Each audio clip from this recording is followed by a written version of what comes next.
আমাদের এই বাংলাদেশের ইতিহাসের পাতায় লুকিয়ে আছে অনেক গল্প, অনেক অজানা অধ্যায়। সময়ের সাথে সাথে হারিয়ে যাওয়া এই অধ্যায়গুলো আজও দাঁড়িয়ে আছে আমাদের চোখের সামনে। জমিদার বাড়ির পুরনো দেয়ালে, ভগ্নপ্রায় প্রাসাদের অলিন্দে। বাংলাদেশের জমিদারি প্রথা ইতিহাসের একটি সমৃদ্ধ ও প্রভাবশালী অধ্যায়, যা মুঘল ও ব্রিটিশ শাসনামলে বিকাশ লাভ করে। জমিদাররা ছিলেন স্থানীয় শাসক ও ভূমির মালিক, যারা কর সংগ্রহ এবং প্রশাসনিক দায়িত্ব পালন করতেন। তাদের নির্মিত স্থাপত্যশৈলীর নিদর্শনসমূহ আজও দেশের বিভিন্ন স্থানে ইতিহাসের জীবন্ত সাক্ষী হিসেবে দাঁড়িয়ে আছে। আজকের এই প্রামাণ্যচিত্রে আমরা সেই রকম একটি ঐতিহাসিক স্থাপনার গল্প শুনব, জানব জমিদারদের গৌরবময় অতীত এবং তাদের রেখে যাওয়া ঐতিহ্যের প্রতিফলন। চলুন হারিয়ে যাওয়া সেই ইতিহাসের পথ ধরে স্মৃতির পাতায় ফিরে যাই। আসসালামু আলাইকুম, স্বাগতম সবাইকে। আমরা এখন দাঁড়িয়ে 200 বছরের পুরনো মানিকগঞ্জের বালিয়াটি জমিদার বাড়ির সামনে, যা 19 শতকে নির্মিত বিশাল একটি প্রাসাদ। এটি একটি কেবল স্থাপনা নয়, বরং এটি আমাদের বিশাল একটি ইতিহাসের সাক্ষী। এই জমিদার বাড়িটি মানিকগঞ্জ জেলার সাটুরিয়া উপজেলা বালিয়াটি গ্রামে অবস্থিত। এটি ঢাকা জেলা থেকে প্রায় 35 কিলোমিটার দূরে অবস্থিত, যা ইতিহাস প্রেমীদের জন্য এক অনন্য দর্শনীয় স্থান। এই জমিদার বাড়িটি প্রায় 200 একর জমি জুড়ে বিস্তৃত। এখানে রয়েছে প্রধান 7টি ভবন, যা একসাথে মিশে বিশাল স্থাপত্য রচনা করেছে। এই জমিদার বাড়িটির নির্মাণ শৈলীতে ইউরোপীয়, মোঘল এবং দেশীয় স্থাপত্য শিল্পের নিদর্শন পাওয়া যায়। এই জমিদার বাড়ির প্রতিটি ভবন এবং প্রতিটি বারান্দা অতীতের স্মৃতি বহন করে। এই জমিদার বাড়িটি জমিদারের বিলাসবহুল জীবনযাত্রার প্রতীকী নয়, এটি আমাদের দেশের অর্থনৈতিক, সামাজিক, রাজনৈতিক ইতিহাসের গুরুত্বপূর্ণ অংশ বহন করে। এখানে দাঁড়ালে মনে হয় ইতিহাস চমকে আছে। চলুন জেনে নেই এই জমিদারের বিস্তারিত ইতিহাস।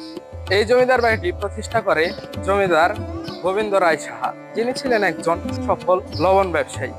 তিনি 18 শতকের শেষের দিকে ব্যবসা বাণিজ্যের মাধ্যমে প্রচুর সম্পদ অর্জন করেন এবং প্রতিষ্ঠা করেন জমিদারি। জমিদাররা বিভিন্ন সময়ে শিক্ষা, সংস্কৃতি ও বিভিন্ন খাতে গুরুত্বপূর্ণ ভূমিকা পালন করে। গোবিন্দরামের পরবর্তী প্রজন্মের মধ্যে অন্যতম উল্লেখযোগ্য ব্যক্তি ছিলেন কিশোরীলাল রায়চৌধুরী। তিনি তার পিতা জগন্নাথ রায়চৌধুরীর নাম অনুসারে ঢাকার জগন্নাথ কলেজ, বর্তমানে জগন্নাথ বিশ্ববিদ্যালয় প্রতিষ্ঠা করেন। এছাড়াও জমিদার কিশোরীলাল রায়চৌধুরী 1923 সালের দিকে নিজ ব্যয়ে একটি অ্যালোপ্যাথিক চিকিৎসালয় স্থাপন করেন, যা বর্তমানে সরকারি নিয়ন্ত্রণে পরিচালিত হচ্ছে। এছাড়া ঈশ্বরচন্দ্র রায়চৌধুরী 1919 সালে বালিয়াটি ঈশ্বরচন্দ্র উচ্চ বিদ্যালয়ের ভিত্তিপ্রস্তর স্থাপন করেন, যা 1922 সালে সম্পন্ন হয় এবং এখনো শিক্ষাদানের মাধ্যমে সমাজে অবদান রাখছে। 1947 সালে ব্রিটিশ শাসনের অবসানের সাথে সাথে জমিদারি প্রথার বিলুপ্তি ঘটে। 1948 সালে জমিদাররা সপরিবারে ভারতে চলে যান। পরবর্তীতে বাড়িটি দীর্ঘদিন পরিত্যক্ত অবস্থায় ছিল। 1987 সালে বাংলাদেশ সরকারের প্রত্নতত্ত্ব অধিদপ্তর প্রাসাদটি অধিগ্রহণ করে এবং ব্যাপক সংস্কারের মাধ্যমে এটিকে নতুন রূপে সজ্জিত করে। বর্তমানে এটি একটি গুরুত্বপূর্ণ ঐতিহাসিক স্থাপনা হিসেবে পর্যটকদের আকর্ষণ করছে। এবার চলুন জেনে আসি পর্যটকদের কাছ থেকে কিছু তথ্য। কোন সময় কেমন পর্যটন আসে পর্যটকরা? জি ভাই, এটা বছরে 2টা ঈদ, যেমন আপনার রোজার ঈদ, কোরবানি ঈদ, এই 2টা ঈদে আপনার লোক সংখ্যা অনেক বেশি হয়। তো তারপরে এরপরে আছে আপনার সাপ্তাহিক ছুটি, শুক্রবার দিন পর্যটক অনেক বেশি হয়। তারপর আপনার 16ই ডিসেম্বর, 26শে মার্চ, তখনও পর্যটক অনেকটাই বেশি হয় আর কি। আচ্ছা, তারপরে ভাইয়া এখানে হচ্ছে দেখলাম যে অনেক ভবন হচ্ছে ভাঙা, তারপরে অনেক কাজ চলতেছে আর কি। জি জি। এগুলো উন্নয়নে তারা কেমন কি করতেছে? জি ভাই, উন্নয়ন তারা খুব একটা মানে ভালোই করতেছে। এখন আপনারা আর কি যেরকম দেখতে পারতেছেন, তো এরকমটা মানে আরো সামনে আরো ভালো দেখতে পারবেন আর কি। উন্নয়ন তারা অনেক যথেষ্ট পরিমাণ চেষ্টা চালিয়ে তারা আর কি এটা মেরামত করার কাজ চলতেছে, আপনারা তো অবশ্যই দেখতেই পারছেন আর কি। এটা সামনে আরো আর কি ভালো হবে, অনেকটাই ভালো হবে উন্নয়নমূলক কাজ। আচ্ছা ভাই, থ্যাংক জি, ইউ। ঠিক আছে ভাই। আসসালামু আলাইকুম। বালিয়াটি জমিদার বাড়ির মূল প্রাসাদটি 4টি খণ্ডে বিভক্ত: উত্তর মহল, পূর্ব মহল, পশ্চিম মহল এবং কেন্দ্রীয় মহল।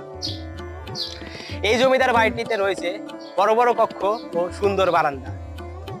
এছাড়াও প্রতিটি মহলে প্রবেশের জন্য রয়েছে কারুকাজ খচিত সুন্দর প্রবেশদ্বার। এখন আমরা জমিদার বাড়ির যে অংশে দাঁড়িয়ে আছি সেটি হচ্ছে জমিদার পরিবার কর্তৃক নির্মিত 6 ঘাট বিশিষ্ট পুকুর। শুরুতে এই পুকুর 7 ঘাট বিশিষ্ট থাকলেও পরবর্তীতে 1 ঘাট কমিয়ে পুকুরটিকে 6 ঘাট বিশিষ্ট পুকুরে পরিণত করা হয়।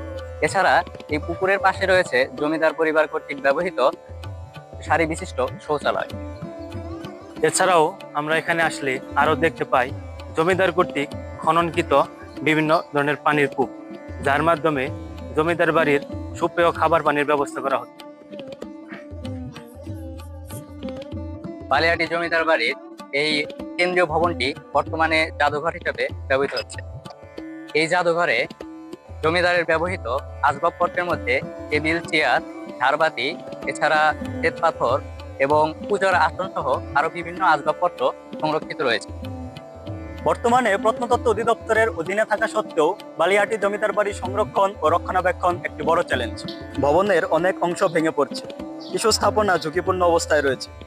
বৃষ্টি ও প্রাকৃতিক কারণে ধীরে ধীরে ভবনের গঠন দুর্বল হয়ে পড়ছে। পর্যটকদের অব্যবস্থাপনা, দেয়ালে লেখা ও ভাঙচুরের কারণে এর ঐতিহ্য নষ্ট হচ্ছে। আমাদের উচিত এর সৌন্দর্য ও ঐতিহ্য রক্ষা করা।